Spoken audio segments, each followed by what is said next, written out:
Good morning, everyone, and welcome to the class. We are doing the revision of the chapter New Centers of Power, and under this chapter, we were discussing SARC, the South Asian Association for Regional Cooperation. And we have seen that this is the organization of South Asian countries, and we have also discussed that because of conflicting relationship of India and Pakistan, what we find that the SARC is not uh, that successful, because whenever there is a meet of SARC members, uh, the Indo-Pak relation always obstruct the meetings. So that is one of the most important problem of this reason, the terse relationship between India and Pakistan. But still, we find that the member countries they are doing effort in order to bring cooperation among themselves. And in this regard, we have discussed that the SARC member countries have signed the South Asian Free Trade Agreement, SAFTA. This SAFTA is an agreement for the formation of a free trade zone for the whole of South Asia, but it will be done in a phased manner. First of all, we have seen that this agreement was signed in the year 2004, and it came into effect on 1st January 2006. And the aim of SAFTA is to lower down the trade tariffs को lower करना, ताकि जो trading में जो obstructions आते हैं, trade barriers जो होते हैं, वो कम से कम हो सके और ज़्यादा से ज़्यादा ट्रेडिंग हो सके कंट्रीज़ के बीच में. And India is supporter of SAFTA. India wants कि साफ्टा जो है वो इम्प्लीमेंट हो जाए. But we have also discussed that the neighboring countries or the countries of South Asia, they have this fear that SAFTA is being used by India to invade their market. India wants to influence their societies and politics through commercial ventures, and it wants to have its commercial presence in these countries. And in order to achieve all these things, SAFTA is being used by India, but actually this is not the case. We have when we first discussed this South Asia, we have gone through all these things कि किस तरह से India को एक suspect बहुत ही suspiciously देखा जाता है by the neighboring countries because of the large size of the country, because of the growing power of the country. तो and that is the most important reason कि इस जो साउथ एशिया जो है वो उसके जो कॉन्फ्लिक्ट्स हैं वो ख़त्म नहीं होते हैं. बिकॉज जो अदर कंट्रीज़ हैं साउथ एशिया के, अगर हम उनको इंडिया के साथ कंपेयर करें तो साइज़ का बहुत ज़्यादा डिफरेंस है. एंड इंडिया की पावर भी बहुत ज़्यादा बढ़ चुके हैं आज के समय में. तो these are the reasons which are obstructing the success of SAARC. और जो सार्क कंट्रीज हैं उनके मन में ये डर है कि इंडिया जो है वो अपना एक तरह का दबदबा जो है वो इकोनॉमी पे बनाना चाहता है. But actually this is not the case. India is of the opinion that SAFTA is very important for all the countries of South Asia, and if we will trade more freely, then it will lead to political cooperation also.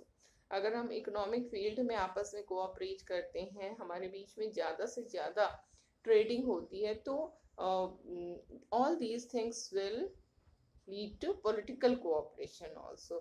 If we want that there should be peace in the region, we all should cooperate with each other in all aspect of life. So it should be started from the economic life. अगर हमारी economy जो है उसमें हम एक दूसरे के साथ कोऑपरेट करते हैं तो ऑब्वियसली तो naturally this cooperation will extend to other spheres of life also, and that is why India is supporting this SAFTA. But then there are others who are of the opinion that SAFTA is not worth the trouble. There is no need for India to uh, stress on SAFTA, because India already has the bilateral agreements with Bhutan, Nepal, and Sri Lanka. India is having this free trade agreement with these countries. तो south Asia के 3 country के साथ तो पहले से ही India ने अपना free trade का अग्रीमेंट कर चुका है, तो फिर बहुत ज़्यादा इसके लिए इंडिया को परेशान होने की ज़रूरत नहीं है। और इस तरह से ये साफ्टा के बारे में हमने समझा। देन वी विल सी कि हम वहीं पर आके रुक जाते हैं कि SAARC is not that successful. इसको जितना सक्सेसफुल होना चाहिए था ये उतना सक्सेसफुल नहीं हो पाया। If we compare SAARC with ASEAN, we find that ASEAN is a growing regional power. उसके पावर्स, उसके इन्फ्लुएंस बढ़ते ही जा रहे हैं। But this is not the case with SAARC. There is reason. The reason is the conflicting relationship between India and Pakistan. South east Asia जिसे हमने ASEAN को डिस्कस किया, उसके जो कंट्रीज हैं उनके बीच में इस तरह के conflicting relationship नहीं है, and that is the reason for its being successful. We are not successful. The South Asian Association for Regional Cooperation is not successful because of bad relationship between our country, India and Pakistan. And we are making effort in order to make this relationship better, in order to reduce the tension, in order to reduce the conflict. Efforts are done by both the countries. Both the countries have agreed to undertake confidence building measures so that the risk of war can be reduced. Confidence building क्या होता है कि हम एक दूसरे को confidence में लेकर काम करें। जो कुछ भी हमारे हम कर रहे हैं अपने सिक्योरिटी के लिए, जो कुछ भी हमारे पास है, जैसे जो भी वेपन्स हैं, जो हमने मिलिट्री अरेंजमेंट कर रखा है, उससे हम उनको बताएं कि हमारे पास क्या क्या है क्या नहीं है, ताकि एक कॉन्फिडेंस का जो एटमॉस्फेयर है वो क्रिएट होगा और वॉर का रिस्क कम होगा। तो इसके लिए दोनों ही कंट्री की तरफ से एफर्ट हो रहे हैं। Not only this, the social activist and prominent personalities are also collaborating to create an atmosphere of friendship among the people of both the countries. इसके लिए भी efforts हो रहे हैं। कई सारे कल्चरल प्रोग्राम्स होते हैं, लिटरेरी प्रोग्राम्स होते हैं, ताकि लोगों के बीच का रिलेशन अच्छा हो सके और दोनों कंट्री जो है वो एक पीसफुल रिलेशन की तरफ हम बढ़ सके। और इतना ही नहीं, leaders are also meeting at summits. जब भी समिट्स होते हैं कहीं पे, तो वहाँ इंडिया के जो प्राइम मिनिस्टर हैं वो पाकिस्तान के हेड के साथ उनकी मीटिंग्स होती हैं। और इस तरह से जब वो मीटिंग होती है तो उसमें कई सारी बातें होती हैं, जो भी उनके बायलैटरल इश्यूज हैं उसका डिस्कशन होता है। ये डिस्कशन होता है कि उस प्रॉब्लम को कैसे सॉल्व किया जाए। All these things are discussed. और फिर बहुत सारे बस रूट्स भी ओपन हुए हैं दोनों कंट्रीज़ के बीच में। ट्रेड भी जो है वो दोनों कंट्री के बीच में इंक्रीज़ हो रहा है बहुत ज़्यादा। तो ये जो है ये चीज़ें पॉजिटिव डायरेक्शन में जा रही हैं। वीज़ा भी अब इजीली दिया जाने लगा है। तो हमारे बीच का रिलेशन ख़राब है। We have fought 4 wars with Pakistan, but still what we find ki the effort is being done from both the sides to improve the relationship. इसके बावजूद भी हम क्या देख रहे हैं कि एक another problem is there in this region, and the problem is the influence of outside powers, those countries or those powers which do not belong to South Asia, they are influencing the politics of the region. South Asia का जो politics है वो outside power से influence हो रहा है। और इसमें हम देखते हैं ये जो आउटसाइड पावर्स है, इसमें दो नाम सबसे इम्पोर्टेंट है, और वो है China and US. These two outside powers are they are having so much influence in this region. They are in the position to influence the politics of this region, and they are playing a key role in the politics of South Asia. China and US, they are playing the key role. They are the outsiders, still they are playing the key role in this region. And what we find that Sino-Indian relation have improved significantly in the last 10 years. China के साथ हमारा relation starting में तो बहुत अच्छा था, then 1962 के war के बाद से हमारा रिलेशन बहुत डाउनग्रेड हो गया, and then after 14 years in the year 1976 we started the diplomatic level relationship with China. धीरे धीरे फिर जाकर के चाइना के साथ हमारे रिलेशन अच्छे होने लगते हैं, और ख़ास करके इकोनॉमिक फ्रंट पे हमारे रिलेशन जो है वो चाइना के साथ इम्प्रूव किया है पीछे के समय में। हालांकि इधर अगर हम करंट ईयर्स को देखें, इस ईयर ये 2020 को देखें, तो इसमें फिर से हमारा रिलेशन जो है वो चाइना के साथ कॉन्फ्लिक्टिंग होता जा रहा है, but still we are at a good relationship with China. हमारे बीच में ट्रेड रिलेशन है, इकोनॉमिक रिलेशन है, लेकिन फिर भी चाइना जो है, चाइना का जो स्ट्रेटेजिक पार्टनरशिप है that is with Pakistan. China हमेशा ही पाकिस्तान को सपोर्ट किया है, और ये जो है ये हमारे इंडिया के लिए एक बहुत ही बड़ा नेगेटिव पॉइंट बनता है, चाइना का पाकिस्तान के साथ होना। And in this what we find कि बहुत सारे डेवलपमेंट्स भी हो रहे हैं, बहुत सारे चेंजेस आ रहे हैं, लाइक ग्लोबलाइजेशन हो गया। ग्लोबलाइजेशन से क्या हुआ कि सभी तरफ प्राइवेटाइजेशन एंड लिबरलाइजेशन हुआ। चाइना भी इससे अनटच्ड नहीं रहा, चाइना में भी चेंजेस आए, इंडिया में भी चेंजेस आए, और हमारे बीच के रिलेशन इम्प्रूवमेंट की तरफ बढ़ रहे हैं। लेकिन फिर भी प्रॉब्लम्स हैं, क्योंकि चाइना जो है वो हमेशा ही पाकिस्तान को सपोर्ट करता है, और पाकिस्तान का इंडिया के साथ खराब रिलेशन है, तो चाइना के साथ हम सिर्फ ऊपर ऊपर ही अच्छा रिलेशन हो पाता है। एक्चुअली अगर हम एक्चुअल प्रैक्टिस में देखें तो चाइना के साथ हमारे रिलेशन सही नहीं हो रहे हैं, ठीक है। इसी तरह से जो अमेरिका है वो भी साउथ एशिया के मैटर्स में इन्वॉल्व है। अगर हम कोल्ड वॉर पीरियड को देखें तो कोल्ड वॉर के समय तो यूएस का इन्वॉल्वमेंट काफ़ी कुछ था, क्योंकि उस समय क्या था, US India was inclined towards USSR, है ना। और इंडिया का जो एनिमी था Pakistan, Pakistan was a satellite of US. तो उस समय during the cold war Pakistan को सपोर्ट किया यूएस ने। हालांकि इंडिया के साथ भी यूएस का रिलेशन बुरा नहीं था, that was also a good relationship, but what we find कि इंडिया पाकिस्तान रिलेशन के बीच में कई बार अमेरिका इन्वॉल्व हुआ एज अ मॉडरेटर।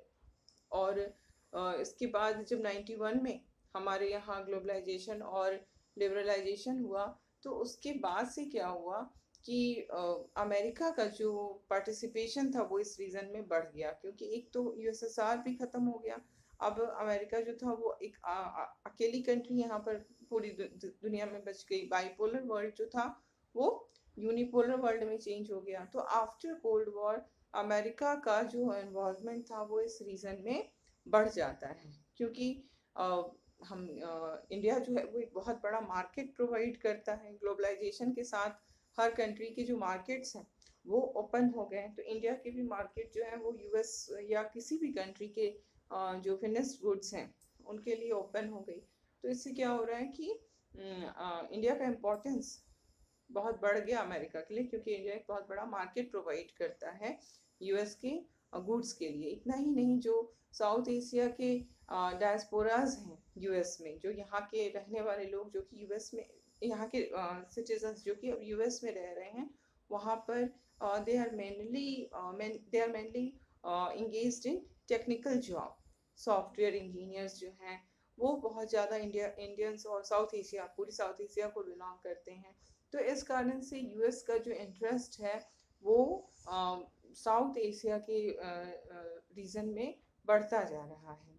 और इसमें आज के समय में यही हम कहेंगे कि पाकिस्तान के साथ अमेरिका का रिलेशन अच्छा तो है, लेकिन इंडिया के साथ इंडिया के साथ अमेरिका के रिलेशन ज़्यादा पॉजिटिव डायरेक्शन में जा रहे हैं, because we both are democratic country. Then we see कि हमारी जो मार्केट है वो एक बहुत बड़ा लालच है अमेरिका के लिए, जिसके कारण अमेरिका अपने रिलेशन को सही बना के रखना चाहता है। फिर जो इंडिया से जो डायस्पोरा जो जा रही है वहाँ अमेरिका में जो रह रहे हैं, जो टेक्निकल स्टाफ है वहाँ पे वो बहुत ज़्यादा इंडियंस हैं। तो इन सब के कारण हमारा जो रिलेशन है वो इम्प्रूवमेंट ही हुआ है इंडिया और पाकिस्तान के, इंडिया और अमेरिका के रिलेशन के बीच में। तो हम यही देखेंगे कि जो आउटसाइड पावर्स हैं उनका इन्वॉल्वमेंट साउथ एशिया में बहुत ज़्यादा है, जिसमें कि चाइना और यूएस ही है। और ये दोनों भी जो मेन कंट्री है साउथ एशिया के, that is India and Pakistan, इन्हीं के साथ वो इन्वॉल्व हैं। So this is all about SARC. You have to study only this much regarding SARC. And now in the new center of power, we will study the rise of the Chinese economy. China as a new center of power.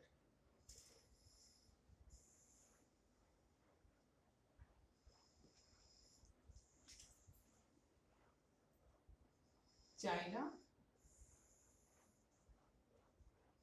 as a new center of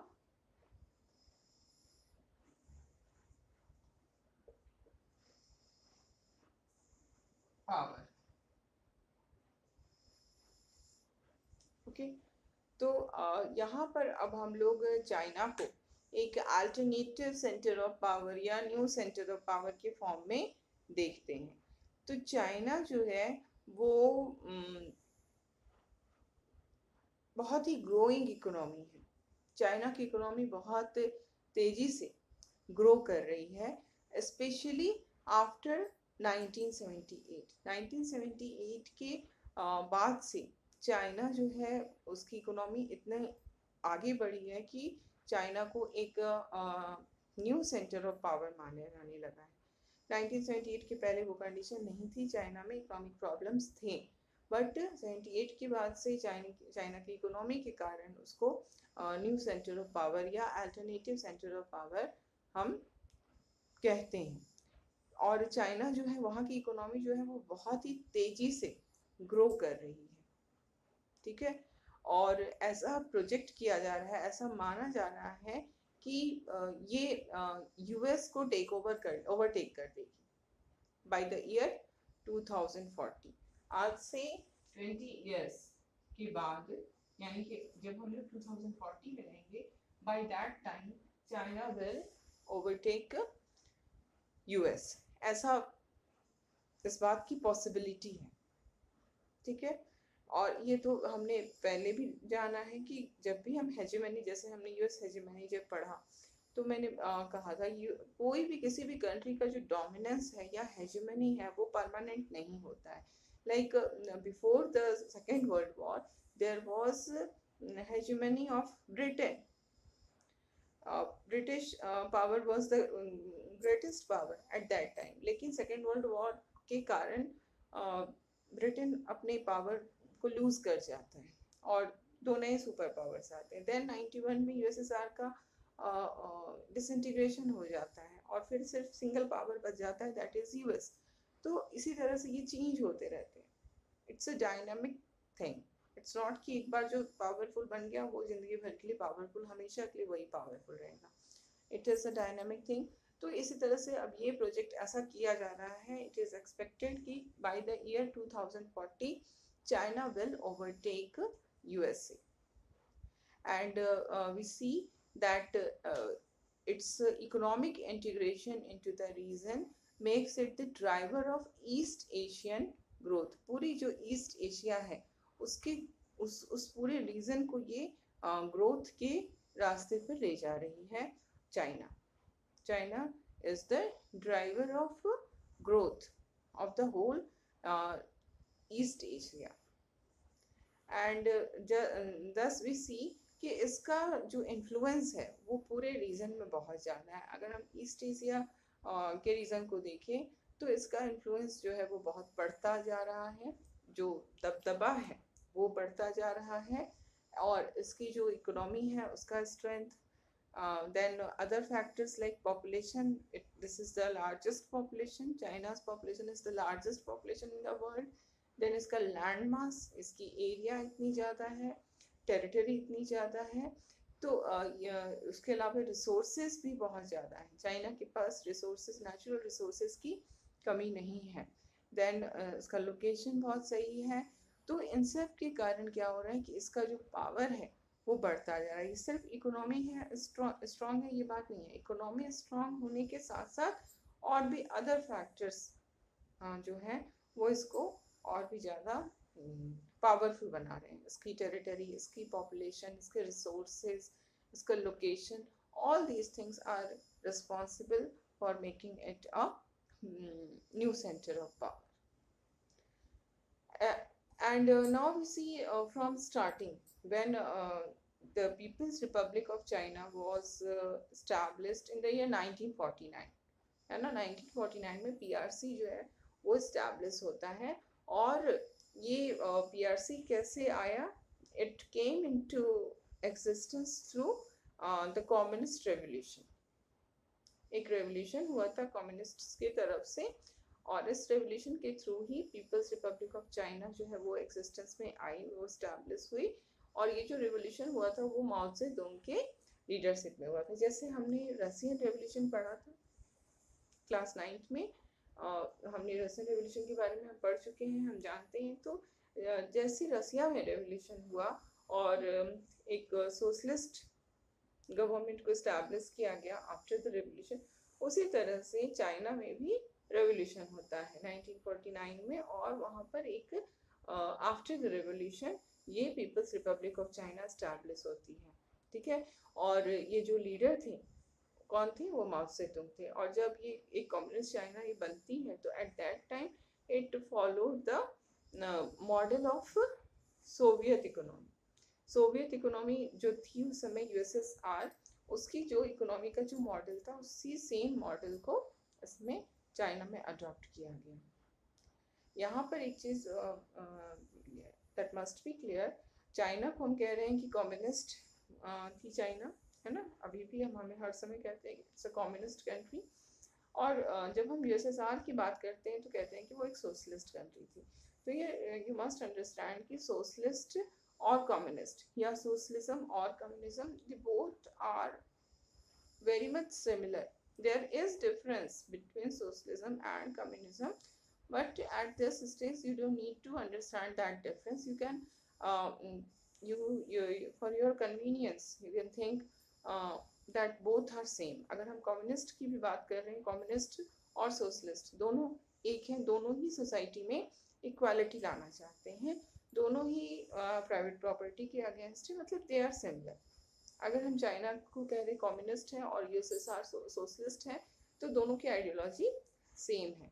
तो जब 1949 में China में communist government form होती है through the revolution, तो ये communist government ने क्या किया, इसने सोवियत इकोनॉमी के मॉडल को फॉलो किया।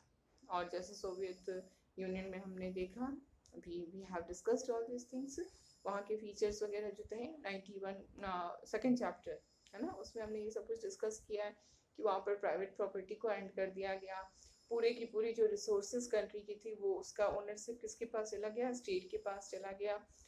देन प्लान्ड इकोनॉमी को स्टार्ट किया गया और उनका जो मेन एम था वो इक्वालिटी को अचीव करना था। तो उसी सेम मॉडल को यहाँ पर भी अडॉप्ट किया गया। साथ ही साथ सोवियत मॉडल में एक और चीज़ जो बहुत इम्पोर्टेंट थी वो ये थी कि इकोनॉमी जो थी वो क्लोज्ड थी, क्लोज्ड इकोनॉमी, जहाँ पर कि ट्रेडिंग जो वाज नॉट फ्री, कि बाहर से कोई सामान आ जाए, इंपोर्ट हो रहा है, एक्सपोर्ट हो रहा है, no, it was the Soviet economy, the one of the most important feature of Soviet economy was that everything was produced domestically.